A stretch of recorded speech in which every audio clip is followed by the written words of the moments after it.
BBA, BCA, BCom computer కోర్సులో 100% placement లభించే ఏకైక డిగ్రీ కాలేజ్ కూకట్పల్లిలోని i3 డిగ్రీ కాలేజ్ 8367215215. అందరికీ నమస్కారం. నా పేరు మాధురి. మీరు చూస్తుంది సుమన్ టీవీ నెట్వర్క్.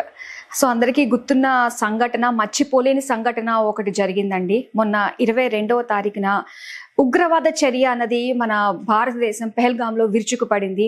ఎంతో మంది భారతీయులు మతం పేరుతో చాలా అంటే చాలా ఒక దుర్ఘటనకి లోనైన సంగతి మనందరం మర్చిపోలేము. మరి రానున్న రోజుల్లో ఎలా ఉండబోతుంది? పాకిస్తాన్ భారతదేశం మధ్య చాలా వరకు ఉన్న కొన్ని నీటి నిల్వ ఆపడం అన్నది, ఇలాంటివన్నిటిలో కూడా భారతదేశము పాకిస్తాన్ పైన విరుచుకుపడింది. మరి ముందు మనకి 3వ ప్రపంచ యుద్ధం తలెత్తే అవకాశాలు ఉన్నాయా? అసలు రానున్న 2-3 నెలల్లో మనకి భారతదేశానికి సంబంధించి, యుద్ధానికి సంబంధించి ఎలా ఉండబోతుంది అన్న విషయాల గురించి మనకి కూలంకషంగా తెలియజేయడానికి మనతో పాటు ఉన్నారు ప్రముఖ జ్యోతిష్య పండితులు బ్రహ్మశ్రీ నందిబట్ల శ్రీహరి శర్మ గురువు గారు. నమస్కారం గురువు గారు. వాగర్థ వివ సంపృక్తౌ వాగర్థ ప్రతిపత్తయే జగతః పితరౌ వందే పార్వతీ పరమేశ్వరౌ. సదాశివ సమారంభాం శంకరాచార్య మధ్యమాం అస్మదాచార్య పర్యంతం వందే గురు పరంపరాం.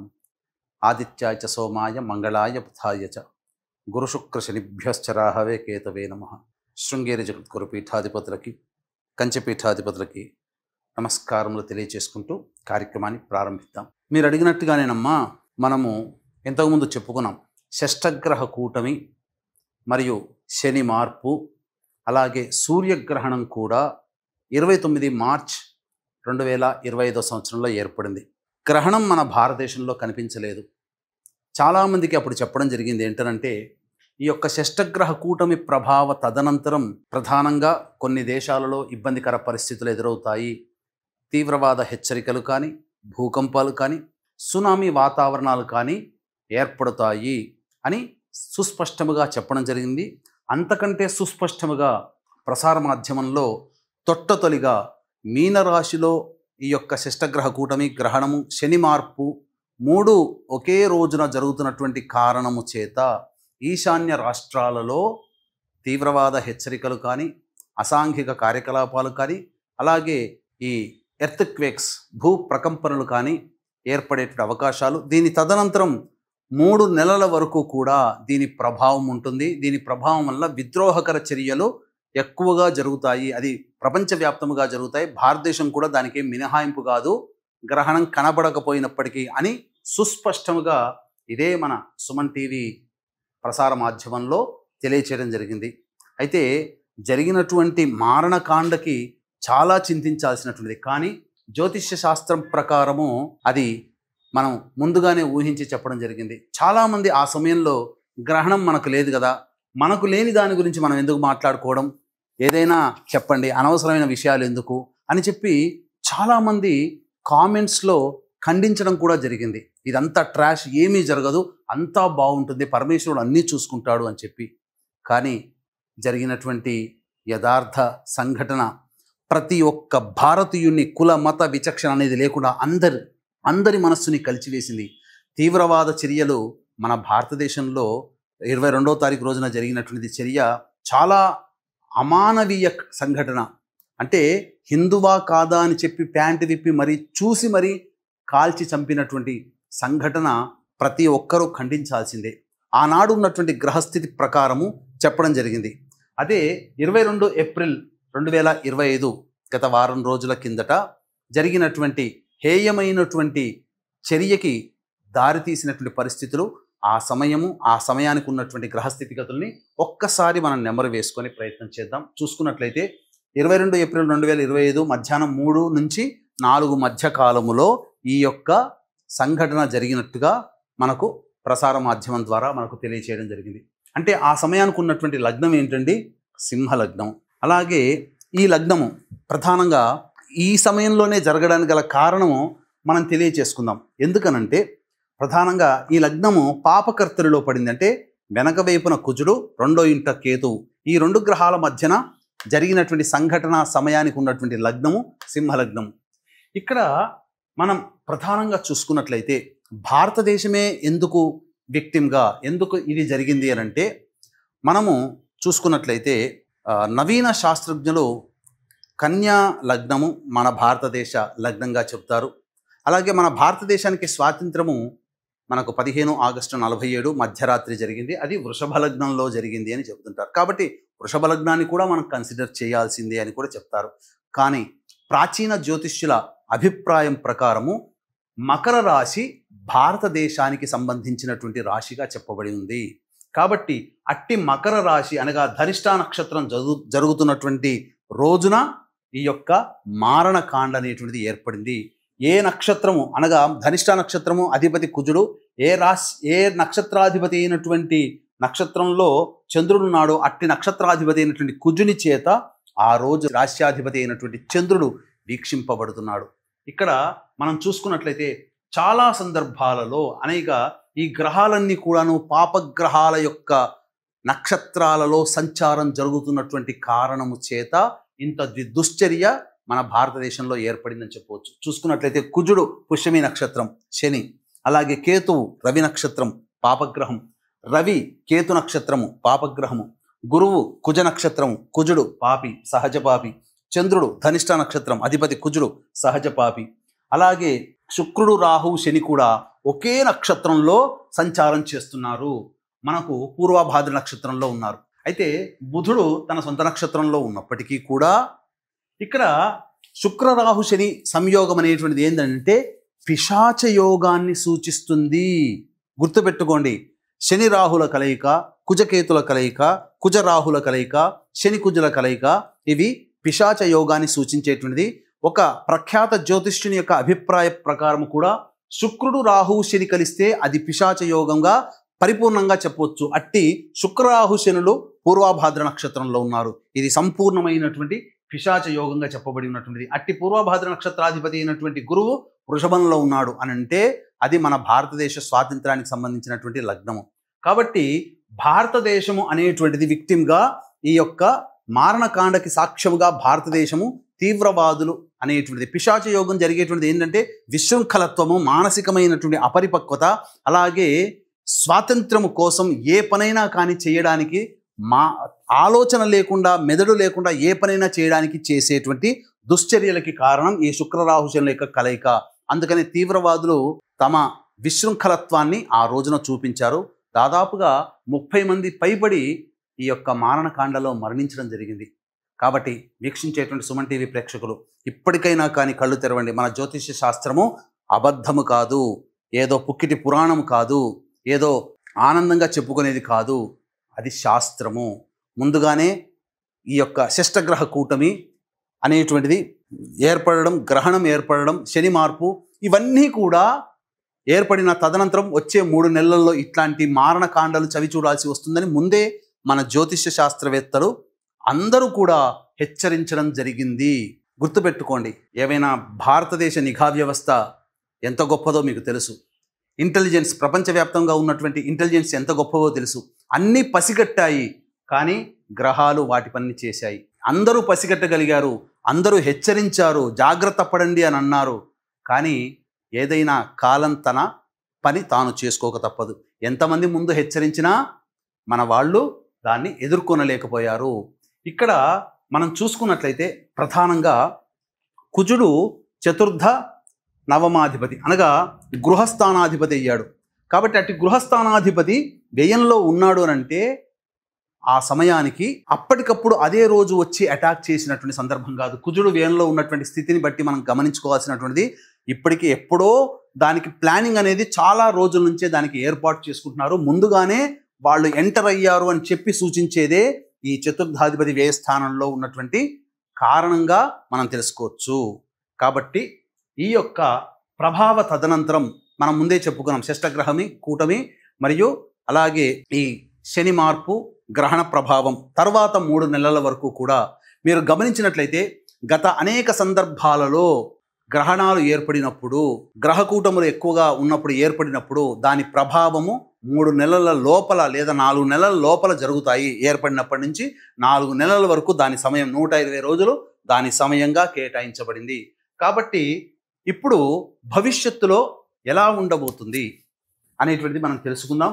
గురుగారు మార్చి 29వ తారీఖున శని మార్పు, షడ్గ్రహ కూటమి, అలానే సూర్యగ్రహణం 3 వచ్చాయి. దానికి సంబంధించిన విపత్తులు మనం ఫ్యూచర్లో చూడబోతాము అని చెప్పేసి మీరు ఒక వీడియోలో తెలియజేశారు. అలానే నెల అవ్వకముందే మనం అలాంటివి చాలా చాలా చూసామండి. ఇండోనేషియా, మయన్మార్లో భూకంపం వచ్చింది. దాదాపు 10,000 మంది కూడా చనిపోవడం జరిగింది. అలానే చూసుకున్నట్లయితే మొన్న ఏప్రిల్ 22వ తారీఖున ఉగ్రవాద చర్యలు కూడా చూసామండి. మతం పేరుతో అమాయకమైన ప్రజల్ని, ఆడవాళ్ళు ఎదురుగుంటాని ఎంత ప్రాధాయపడుతున్నా కూడా అసలు మానవ మృగాల్లాగా వాళ్ళు అక్కడికక్కడే షూట్ చేసి పాడేశారండి. సో అసలు అప్పటికి గ్రహస్థితి ఎలా ఉందంటారు అన్న విషయాలు తెలుసుకోవాలనుకుంటున్నాం గురుగారు. ఇక వాస్తవం అమ్మా, ఎందుకంటే మీరు అడిగినట్టుగా ఈ గమనించినటువంటి సందర్భాలలో ఈ షడ్గ్రహ కూటమి మరియు ఈ గ్రహణము, శని మార్పు జరిగిన తదనంతరం 4 నెలల వరకు ఆల్రెడీ నెల లోపలనే మనం ఇంతటి మారణకాండ చూసాం. ఇంకా గ్రహస్థితులు అనుకూలంగా లేవండి. జూలై వరకు కూడా మారణ హోమాలు ఎక్కువగా జరుగుతాయి, ప్రపంచవ్యాప్తంగా జరుగుతాయి. దీనికి మన భారతదేశం ఏమీ మినహాయింపు కాదు. ఇప్పుడున్నటువంటి పరిస్థితులు కనుక చూసుకున్నట్లయితే భారతదేశము యుద్ధమే చేస్తుంది, కాకపోతే చాలా డిప్లొమాటిక్గా వ్యవహరిస్తుంది. అంటే వాటితో నేరుగా యుద్ధం చేయకుండా ఇతరత్ర అనేక మార్గాల ద్వారా దిగ్బంధనం చేసింది. ఆల్రెడీ మనకందరికీ తెలిసిందే. ఇది కొనసాగుతుంది. దీని ప్రభావము ప్రతిరోజు కూడా టెన్షన్ వాతావరణంతో కూడుకున్నటువంటి పరిస్థితిగా ఏర్పడవచ్చు. అయితే మీకు ఇక్కడ ఒక విషయం తెలియచేస్తాను. ఏమిటి అనంటే కాలసర్పయోగం అనేటువంటిది ఏర్పడబోతుంది. ఎప్పటి నుంచి? 18 మే 2025 నుంచి 6 జూన్ 2025 వరకు. అంటే ఏమన్నట్టు 11 రోజులు, 18 మే నుంచి 30 అంటే 12 రోజులు ప్లస్ 6 18 రోజులు. కాబట్టి 18 రోజుల పాటు కాలసర్పయోగము అనేటువంటిది ప్రపంచవ్యాప్తంగా గ్రహాలన్నీ కూడాను రాహుకేతుల మధ్య బంధింపబడుతాయి. ఇది గుర్తుపెట్టుకోండి. ఈ సమయము అత్యంత కీలకమైనటువంటి సమయం. ఈ సమయంలో చాలా మటుకు ప్రిపరేషన్స్ అవుతాయి. కాలసర్పయోగంలో ఉన్నప్పుడు ఏది ఇబ్బంది కాదు, కానీ ఆ ప్రిపరేషన్స్, మారణకాండ, విధ్వంసాలు, యుద్ధాలు జరగడానికి ప్రిపరేషన్స్ జరుగుతాయి. అయితే యుద్ధమే వస్తుందా, లేకపోతే ఇంకా ఇతరత్ర ఏమన్నా దుశ్చర్యలు జరుగుతాయా అని అంటే మనం ఎప్పుడు కూడా గతంతో చరిత్రతో మనం ఎప్పుడు కూడా కంపారిజన్ చేసుకోవాలి. చరిత్ర అంటేనే అది. కాబట్టి ఒకసారి చరిత్ర మూలాల్లోకి వెళ్ళినట్లయితే మనకందరికీ బాగా, ఈ జనరేషన్లో వాళ్ళకందరికీ కూడా బాగా గుర్తుండిపోయేటువంటి సంఘటన మనం చూసుకుంటే 11th సెప్టెంబర్ 2001 అమెరికాలో ట్విన్ టవర్స్ కూల్చివేసినటువంటి సంఘటన గుర్తుండుంటుంది అందరికీ కూడా. ఆ సమయంలో ఉన్నటువంటి గ్రహాల యొక్క స్థితిగతులని చూసుకున్నట్లయితే ప్రధానంగా ఆ సమయంలో కుజుడు, కేతువు కలిసి ఉన్నారండి. కుజకేతు గ్రహాల యొక్క కలయిక ఇది ప్రధానంగా. అంటే మనకు శాస్త్ర ప్రకారం చెప్పబడినటువంటిది ఏంటనంటే అగ్నితత్వ రాశులు, యుద్ధానికి ఉరిగొల్పేటువంటి రాశులు అగ్నితత్వ రాశులు. అవి మొదలుగా మేషము, మేషం కంటే బలీయమైనది సింహము, సింహం కంటే అతి బలీయమైనటువంటిది ఈ యొక్క ధనుస్సు. కాబట్టి మనకేం చెప్పబడి ఉంది? యుద్ధమే చేశారు తీవ్రవాదులు. ఒక విమానానితో 2 ట్విన్ టవర్స్ని కూల్చివేసి దాదాపు 10,000 పైచిలకు మంది ప్రాణాలు కోల్పోయారు. ప్రపంచమంతా కూడా దిగ్భ్రాంతి చెందింది. మతోన్మాదము ఇంత విధ్వంసాన్ని సృష్టిస్తుందా అని చెప్పి అంత ప్రపంచమంతా కూడా దిగ్భ్రాంతి చెందింది. ప్రధానంగా చూసుకున్నట్లయితే అక్కడ చంద్రుడు గమనించాల్సిన అంశం ఏంటంటే తెలియచేస్తాను. ఎందుకు ఈ చంద్రుడికి, గురువుకి, రాహుకి, శనికి, శుక్రుడికి, కుజుడికి, కేతువుకి సంబంధం అనేటువంటిది తెలియచేద్దాం. చంద్రుడు ఆ రోజున మిథున రాశిలో ఉన్నాడు. ఓకే, ఇది గుర్తుపెట్టుకోండి. గురు రాహుల యొక్క కలయిక ఇది కూడా మిథున రాశిలోనే ఏర్పడింది. తర్వాత సాధారణంగా శనిగ్రహాన్ని కనుక మనం చూసుకున్నట్లయితే రోహిణీ నక్షత్రములో శని సంచారం జరుగుతున్నటువంటి సందర్భములో క్షామం ఏర్పడుతుంది. ప్రధానంగా రామాయణంలోకి ఒకసారి వెళ్ళినట్లయితే రాముల వారి జననం కంటే ముందుగా దశరథ మహారాజు వారు దేవతల తరపున యుద్ధం చేశారు. యుద్ధం చేసిన తర్వాత దేవతలకందరికీ కూడా ప్రీతిపాత్రుడయ్యాడు. అయితే శని భగవానుడు రోహిణీ నక్షత్రంలో ఎప్పుడైతే ప్రవేశం చేశాడో ఈ యొక్క ఆయన పాలిస్తున్నటువంటి రాజ్యం అంతా కూడాను క్షామం ఏర్పడింది. పంటలు, వర్షాలు లేక ఎండిపోయాయి. ఇంతటి క్షామం ఏర్పడింది. ఇంతటి దుర్భరమైన పరిస్థితి ఎప్పుడు చూడలేదు. దీనికి తగు నివారణ మార్గం ఏంటి అని చెప్పి వశిష్ఠుల వారిని సంప్రదిస్తే అప్పుడు ఈ సంబంధించినటువంటి ఋష్యశృంగుడు రావడము, పాదం పెడితే తప్పకుండా వర్షాలు పడతాయని చెప్పడం. అంటే శని భగవాను కూడా స్తుతించడం జరిగింది. కాబట్టి క్షామము, దుర్భరమైనటువంటి పరిస్థితులు ఈ భూమి శని రోహిణి నక్షత్రంలో సంచరించినప్పుడు ఏర్పడుతుంది. అది గుర్తుపెట్టుకోండి. అందుకనే దశరథ మహావారు శనిని బాగా స్తుతించి శని యొక్క అనుగ్రహాన్ని పొంది ఋష్యశృంగుని దేశానికి రప్పించడం ద్వారా వర్షాలు పడడం, అది అంతా కూడాను శని అనుగ్రహం వల్ల సంప్రాప్తమైంది. అందుకే దశరథుడు శనిని చాలా స్తుతించాడు. ఇప్పటికీ కూడా దశరథ ప్రోక్తమైనటువంటి శని స్తుతి చాలా ప్రభావవంతమైనది. కోణస్థో పింగళో బభ్రుహు అని వస్తుంది కదా, అది. అందుకని ఈ యొక్క గుర్తుపెట్టుకోండి, ఈ శని వృషభ రాశిలో సంచారం అనేటువంటిది మనం ఆఖరిలో మనకు ఈ శని భగవానుల వారు ఎంటర్ అవుతారు. ఎప్పుడు ఎంటర్ అవుతారు, దీనికి గల కారణం ఏంటి అనేటువంటి విషయాన్ని మనం తెలుసుకుందాం. శని వృషభ రాశిలో ఉండి, శని ప్రధానంగా ఏంటనంటే ఈ సంబంధించినటువంటి దేనికి కారకుడు, డిస్ట్రాయినెస్ అనగా పూర్తిగా నాశనం చేయగలిగేటువంటి శక్తి, విచారము, వికారము, వీటన్నిటినీ కలగచేస్తాడు. బాగా అనాసక్తి. శుక్రుడు ఏంటి, కంఫర్టబుల్ లైఫ్ అంటే ఏంటి, ప్రధానంగా భోగభాగ్యాలు, సంతోషము, సుఖాన్ని, భోగాన్ని కలగచేస్తాడు. అట్టి శుక్రుడు శని భగవాని చేత చూడబడ్డాడు. 11 సెప్టెంబర్ 2001 గురు రాహుల కలయిక, చంద్రుడు మిథున రాశి, అలాగే శని శుక్రుడిని చూడడం, కుజకేతుల కలయిక అగ్నితత్వ రాశి అయినటువంటి ధనుసు రాశిలో ఉండడం. ఈ కారణం చేత అప్పుడు అటాక్ అనేటువంటిది జరిగి దాదాపు 10,000 పైచిలకు మంది పోవడం జరిగింది. ఇక వెరీ రీసెంట్గా మనం చూసుకున్నట్లయితే ఇజ్రాయెల్ అనేటువంటిది పాలస్తీనా మీద మిగతా దేశాలతో యుద్ధం ఇప్పటికీ కూడా జరుగుతూనే ఉంది. అది 7 అక్టోబర్ 2023 మార్నింగ్ 6:30కి అట్లా మనం చూసుకున్నట్లయితే ప్రధానంగా ఇక్కడ కూడా అదే విధమైనటువంటి గ్రహాల యొక్క స్థితిగతులు చూడండి. చంద్రుడు మిథున రాశిలో అన్నాను కదా, ఆ సమయంలో కూడా చంద్రుడు మిథున రాశిలోనే స్థితి పొంది ఉన్నాడు. గురు రాహుల కలయిక, ఈ గురు రాహులు అగ్నితత్వ రాశి అయినటువంటి మేషరాశిలో కలయిక ఏర్పడింది ఈ గురు రాహులకి. అలాగే చూసుకున్నట్లయితే కామన్గా కుజకేతుల యొక్క కలయిక అనేటువంటిది ఉన్నది. ఇది గుర్తుపెట్టుకోండి, కామన్గా కుజకేతుల యొక్క కలయిక అనేటువంటిది ఉన్నది. అలాగే చూసుకున్నట్లయితే ప్రధానంగా బుధుడు డ్యూయల్ సైన్లో ఉన్నాడు. గుర్తుపెట్టుకోండి, బుధుడు డ్యూయల్ సైన్, ద్విస్వభావ రాశిలో ఉన్నాడు. ఎప్పుడు, ఈ 11 సెప్టెంబర్ 2001 ఈ ట్విన్ టవర్స్ కూల్చే సందర్భంలో బుధుడు డ్యూయల్ సైన్. అలాగే ఇజ్రాయెల్ అటాక్లో బుధుడు డ్యూయల్ సైన్. మరియు శని వక్రీకరించి శుక్రుని వీక్షణ చేస్తున్నాడు. ఇక్కడ కూడా శని వీక్షణ. ఎన్ని కాంబినేషన్స్ అనేటువంటివి ఏర్పడ్డాయి.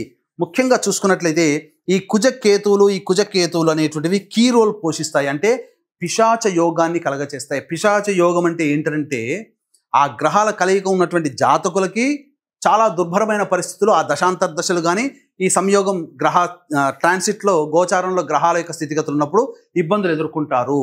అలాగే సామాజికంగా ప్రపంచవ్యాప్తంగా మనం కుజకేతుల యొక్క స్థితిగతులను సూచించినప్పుడు ఏమవుతుంది, ఈ కుజకేతుల యొక్క ప్రభావము ప్రధానంగా ఇక్కడ మనం గమనించుకున్నట్లయితే చాలా విస్ఫోటనము. కేతువు తలకాయ లేనివాడు, కుజుడు పోరాటము.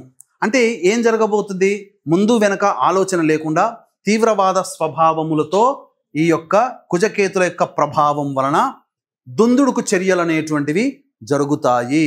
ముందు వెనక ఒక ఆలోచన లేకుండా, మంచి ఆలోచన లేకుండా బాగా విస్ఫోటనములు జరుగుతాయి. అది తీవ్రవాద చర్యలు కావచ్చు, లేకపోతే భూ ప్రకంపనలు కావచ్చు, సునామీలు కావచ్చు, ఏవైనా కావచ్చు. కాకపోతే ఇక్కడ కుజకేతులు అగ్నితత్వ రాశిలో ఉండడం వల్ల ఈ కుజుడికి కేతువుకి ఈ ధనుస్సు రాశి ఫ్రెండ్లీ నేచర్ కాబట్టి విధ్వంసము అవ్వలీలగా చేయగలిగారు. ఎదురై లేదన్నట్టుగా తీవ్రవాదులు చేయగలిగారు.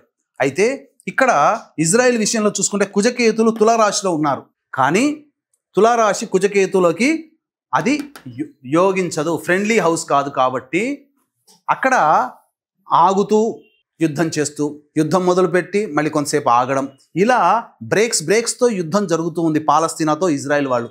ఒకే విధంగా కంటిన్యూటెడ్ ప్రాసెస్లో యుద్ధం జరగట్లేదు. కొంతకాలం ఆపుతున్నారు, మళ్ళీ చేస్తున్నారు, మళ్ళీ కొంతకాలం సద్దుమణిగిన తర్వాత మళ్ళీ యుద్ధం మొదలవుతుంది. ఇలా వేరాస్ కమింగ్ టు పిక్చర్, ఇప్పుడు మన పిక్చర్లోకి వద్దాం. ఇంతకుముందు చెప్పుకున్నట్లుగా గతం గురించి తెలియచేసుకున్నాం, ఈ కాంబినేషన్స్ చూసాం. మరి ఈ సంబంధించినటువంటి సందర్భంలో ఈ 22 ఏప్రిల్ తర్వాత మళ్ళీ భవిష్యత్తులో మనకి ఏమన్నా జరుగుతాయా అనేటువంటి విషయాన్ని కనుక చూసుకున్నట్లయితే ప్రధానంగా ఇక్కడ మనం ఈ 23, 24 జూలై 2025 టార్గెట్ పెట్టుకోండి, గుర్తుపెట్టుకోండి. 23, 24 జూలై 2025వ సంవత్సరం ఈ రోజుల్లో ఏం జరగబోతుంది? ఆనాటి ఉన్నటువంటి గ్రహస్థితి చూసుకుంటే రాహువు కుంభరాశిలో, శని మీనరాశిలో, శుక్రుడు వృషభ రాశిలో, గురువు చంద్రుడు ఈ మిథున రాశిలో, రవి బుధుడు కర్కాటక రాశిలో, కుజుడు కేతువు సింహరాశిలో.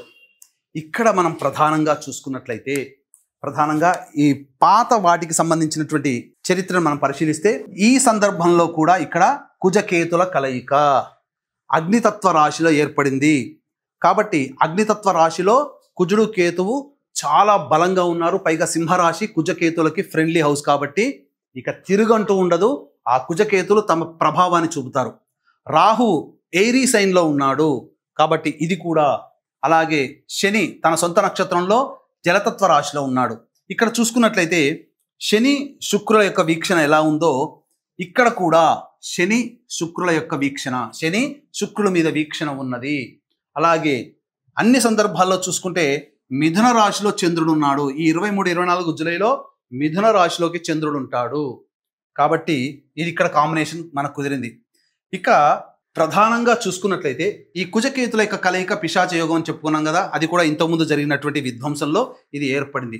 మరి గురువుకి రాహువుకి సంబంధించి ఎక్కడా కూడా లేదు కదండి, గురు రాహుల కలయిక లేదు కదా, ఇంతకుముందు గురు రాహుల కలయిక ఉంది, గురు రాహుల కలయిక ఉంది, ఇక్కడ లేదు కదా అని అంటే ఇక్కడ గురు రాహుల కలయిక లేకపోయినప్పటికీ కూడాను గురువు 9వ దృష్టితో ఈ యొక్క రాహుని వీక్షణ చేస్తున్నాడు.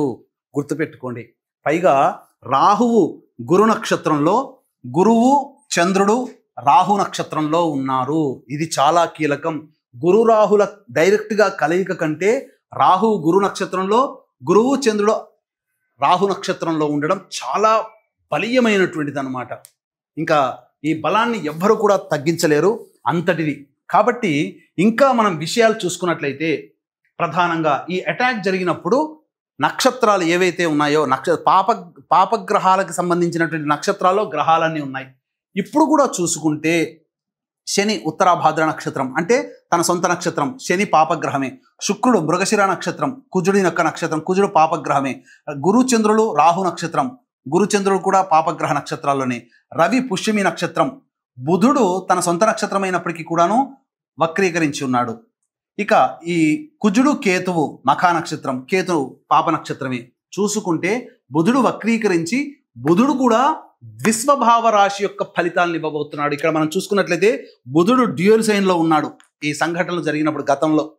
కానీ బుధుడు వక్రీకరించినట్టు కారణం చేత మళ్ళీ డ్యూయల్ సైన్లోకే ఫలితాలను ఇస్తున్నాడు.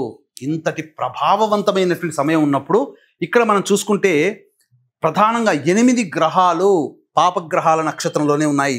శుక్రుడు రవి, శని రవి శని నక్షత్రం, కుజుడు కేతువు కేతు నక్షత్రం, గురువు చంద్రుడు రాహు నక్షత్రం, శుక్రుడు కుజ నక్షత్రం, రాహు గురు నక్షత్రం. ఇక్కడ అన్ని విధాలుగా చూసుకుంటే పాపగ్రహాల నైసర్గిక పాపగ్రహాల యొక్క నక్షత్రంలో దాదాపు 8 గ్రహాలు 1 2 3 4 5 6 7 8 గ్రహాలు 8 గ్రహాలు నైసర్గిక పాపగ్రహాల యొక్క నక్షత్రంలో పడ్డాయి. అంటే చూడండి, పాపగ్రహాలకి ప్రభావంగా ఉన్నప్పుడు ఇక దానికి అడ్డు అదుపు అంటూ ఉండదు.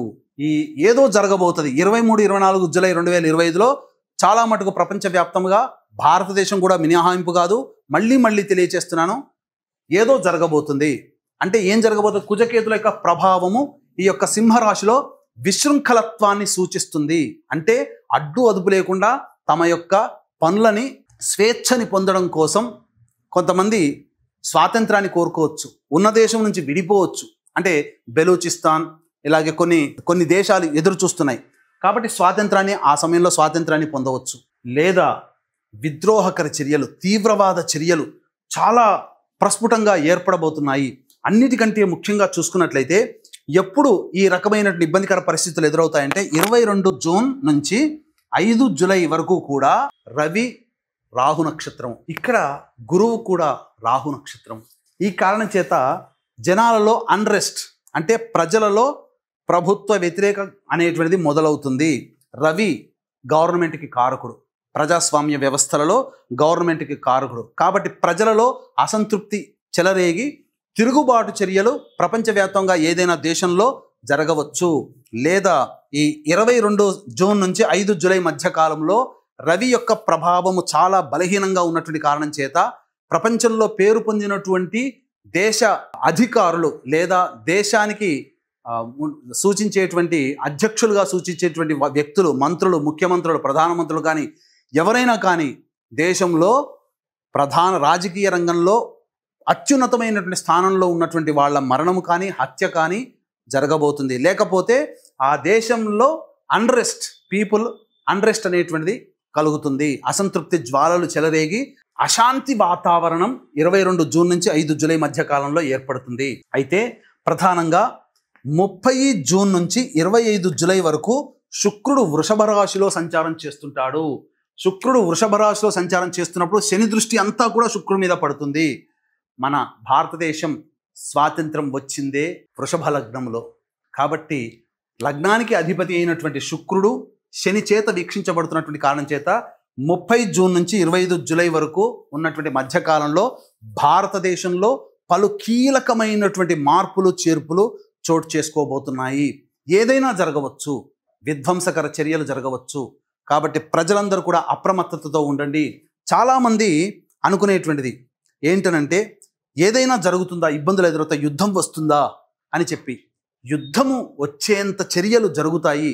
ఒకవైపున చూసుకుంటే ఏదైనా కానీ మారణకాండాలు అనేటువంటివి జరుగుతాయి. కాకపోతే ఇది ఆరంభం మాత్రమే, అంతం కాదు అని గుర్తుపెట్టుకోండి. అలానే గురుగారు, ఆ పరిస్థితి నిజంగా చూసుకున్నట్లయితే అసలు మర్చిపోలేని విధంగా ఉంది. అసలు ఆ భయంకరమైన సంఘటన అన్నది మైండ్లో అలా ఫిక్స్ అయిపోయిందండి. అయితే ఇప్పుడు రానున్న 2-3 నెలల్లో ఎలా ఉండబోతుంది అంటారు గురుగారు? అంటే యుద్ధ వాతావరణం, తీవ్రవాద చర్యలు ఇవన్నీ జరుగుతున్న నేపథ్యంలో భారతదేశానికి పాకిస్తాన్కి మధ్య అసలు భగ్గుమంటున్నాయన్నమాట ఎటువంటి చిన్న చిన్న సంఘటనలన్నా కూడా. అలానే 3వ ప్రపంచ యుద్ధం ఏమన్నా జరిగే అవకాశాలు ఉంటాయంటారా? ప్రజెంట్ ఉన్న గ్రహస్థితి ఆధారంగా ఏం చెప్పదలుచుకున్నారు? ఇక్కడ ప్రపంచవ్యాప్తముగా అనేకమైనటువంటి దుస్సంఘటనలు జరగడానికి ఇది ఆరంభం మాత్రమే. దీనికి భారతదేశం కూడా ఏం మినహాయింపు కాదు. అంతం ఎప్పుడని అంటారా? గ్రహాల యొక్క స్థితిగతులు కూడా మారాలి. ముఖ్యంగా శని భగవానుడు ప్రస్తుతం మీనరాశిలో సంచారం చేస్తున్నాడు.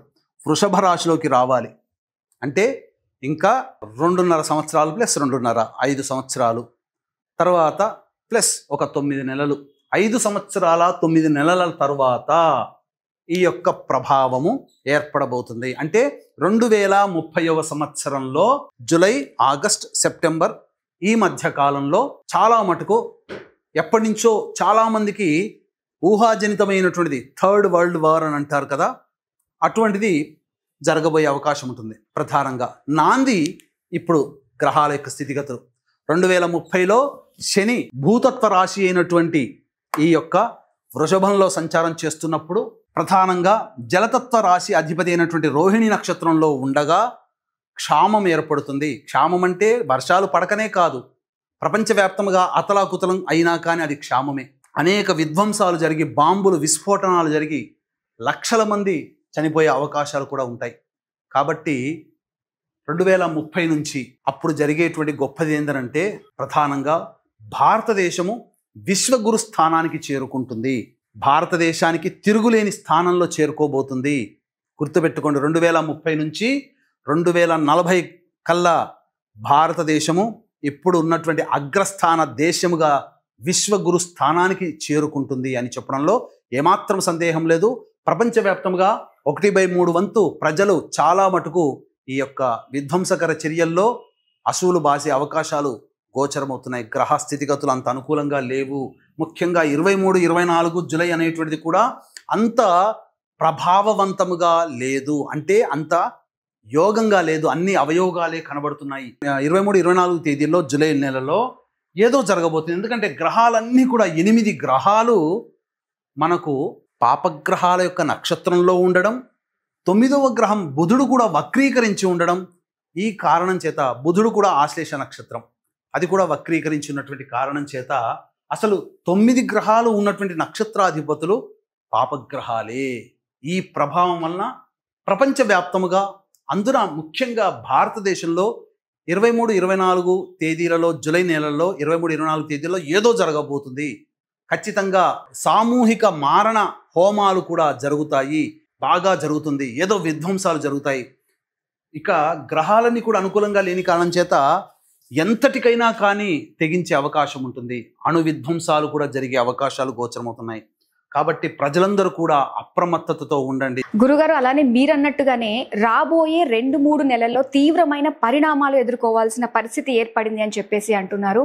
మరి దాని నుంచి తప్పించుకోవడానికి ఎలాంటి పరిహారాలు చేసుకోవాలంటారు? దేవతా ఆరాధన చేయండి. అందరూ కూడా సర్పదేవత ఆరాధన అనగా సుబ్రహ్మణ్య స్వామి ఆరాధన, మానసాదేవి ఆరాధన, లలిత అమ్మవారి ఆరాధన, మృత్యుంజయుని ఆరాధన, సుబ్రహ్మణ్య స్వామి ఆరాధన, వినాయకుడి ఆరాధన, ఈ 5 దేవతల యొక్క ఆరాధన అందరూ చేయండి. ఇంట్లో ప్రతిరోజు నామస్మరణ చేసుకోండి. మీరున్నటువంటి కుటుంబం, ప్రాంతము, మీరున్నటువంటి జిల్లా, రాష్ట్రము, దేశము అందరూ కూడా సుభిక్షంగా ఉంటారు. కాబట్టి దయచేసి నా యొక్క విన్నపం, జ్యోతిష్య శాస్త్రము కల్పితము కాదు, శాస్త్రమే అనే విషయాన్ని గుర్తుపెట్టుకోండి. గ్రహ కూటమి అనేటువంటిది గ్రహ ప్రభావం ఎంతదైనప్పటికీ కూడా, మనం ఎంత గొప్ప నిఘా వ్యవస్థ పెట్టినప్పటికీ కూడా, కాలగమనంలో కాల పురుషుని యొక్క ఆధీనంలో గ్రహాలు వాటి పని వాడు చేసుకుపోవాల్సిందే. మనం ఎంత ఇంటి కాపలా ఉన్నా దొంగ అనేవాడు మన కాలం మన రాత్రి బాగోలేకపోతే దొంగ మన ఇంట్లోకి ప్రవేశం చేస్తాడు, దొంగతనం చేసుకొని వెళ్ళిపోతాడు. మనం కంటి మీద కునుకు లేకుండా మనం కాపలా కాస్తున్న జరిగి తీరుతుంది రాసి పెట్టుంటే. అదే షష్టగ్రహ కూటమి మరియు గ్రహణము మరియు శని మార్పు జరిగినటువంటి 29 మార్చి రోజున కాలపురుషుడు నిర్దేశించి చెప్పడం జరిగింది. ఎంత గొప్ప నిఘా వ్యవస్థలు హెచ్చరించినప్పటికీ కూడా ఆ కాలపురుషుని ఆధీనంలో జరగాల్సినటువంటి మారణకాండ, తదనంతరం భవిష్యత్తులో జరగాల్సినటువంటి విధ్వంసకర చర్యలకు సంబంధించినటువంటి నాంది, మరియు భవిష్యత్తు జీవితంలో 2030వ సంవత్సరంలో గ్రహాల మార్పు వలన ఏర్పడేటువంటి యొక్క విధ్వంసాన్ని ముందుగానే శాస్త్ర ప్రకారం తెలియచేయడం అనేటువంటి కాలపురుషుని ఆధీనంలో ఉంటుంది. కాబట్టి ఎవ్వరూ తప్పించలేరు. ఇది ట్రాషు, అంతా ఏమి వేస్ట్, ఇదంతా బతుకు తెరువు కోసం చెప్పుకునే మాటలు అనేటువంటి మూర్ఖులని మనం రంజింప చేయలేము. కాబట్టి అందరూ మూర్ఖులు ఉండరు కదా. చదువుకున్న వాళ్ళలో విద్యావంతులు, సంస్కారవంతులు, చదువు లేని వాళ్ళలో సంస్కారవంతులు ఉంటారు, దైవ అనుగ్రహం కోసం పాటుపడేటువంటి వాళ్ళు ఉంటారు. అటువంటి వాళ్ళు ఆ దేవుని యొక్క అనుగ్రహాన్ని పొందడం ద్వారా వాళ్ళు రక్షింపబడతారు అని చెప్పడంలో ఏమాత్రం సందేహం లేదని తెలియజేస్తూ, అందరూ కూడా భవిష్యత్తులో చాలా మటుకు ఇప్పటి నుంచి 29 జూలై తారీఖు వరకు కూడా గుర్తుపెట్టుకోండి. ఏప్రిల్ అయిపోతుంది, మే, జూన్, జూలై, ఇంకా 3 నెలలు మనం గ్రహ కూటమి, షష్టగ్రహ కూటమి, గ్రహణము, శని మార్పు జరిగినప్పుడు 4 నెలల వరకు దాని ప్రభావం ఉంటుందని ఇదే సుమన్ టీవీ ప్రసార మాధ్యమంలో నొక్కి వక్కాణించి చెప్పడం జరిగింది. అదే సందర్భంగా జూలై వరకు కూడా ఈ రకమైనటువంటి తీవ్రవాదము, ప్రకృతి ప్రకోపాలు, సునామీ కానీ, భూకంపాలు కానీ, అగ్ని ప్రమాదాలు కానీ, ఏవైనా కానీ చాలా మ్యాసివ్ లెవెల్లో ఉండబోయే అవకాశాలు ఎక్కువగా గోచరమవుతున్నాయి. 18 మే నుంచి 6 జూన్ వరకు కాలసర్పయోగం ఉండబోతుంది. అలాగే 30 జూన్ నుంచి 25 జూలై వరకు కూడా శుక్రుడు వృషభ రాశిలో ఉంటాడు, శని చేత చూడబడుతుంటాడు. అలాగే ముఖ్యంగా ఆ సమయాలు చాలా జాగ్రత్తగా ఉండాలి. అన్నిటికంటే ప్రధానంగా 22 జూన్ నుంచి 5 జూలై మధ్యకాలంలో ప్రధానంగా, అంటే 30 జూను ఇక్కడ 22, అంటే 30 జూన్ నుంచి 5 జూలై మధ్యకాలము ఏదో దేశంలో అన్రెస్ట్, అది పాకిస్తాన్ కావచ్చు, ఇంకేదైనా దేశం కావచ్చు. 30 జూన్ నుంచి 30 ప్లస్ 5 జూలై అంటే 6 రోజుల మధ్యకాలంలో తీవ్రంగా ఏదో జరగబోతుంది. అంటే 30 జూన్ నుంచి 5 జూలై మధ్యకాలము చాలా కీలకమైనటువంటిది. అప్పుడు ఏర్పడినటువంటి సంఘటనల ప్రభావము 23-24 జూలైలో దానికి ముగింపు పలికే విధంగా ఉండబోతుంది. ఏదైనా కానీ జూలై వరకు కూడా వీక్షిస్తున్నటువంటి ప్రేక్షకులందరూ జూలై వరకు కూడా అందరూ కూడా దైవ ధ్యానంలో ఉండే ప్రయత్నం చేసి మనల్ని మనం దైవానుగ్రహం వల్ల రక్షించుకునే ప్రయత్నం చేద్దాం. సర్వం శ్రీ ఉమామహేశ్వర పరబ్రహ్మార్పణమస్తు.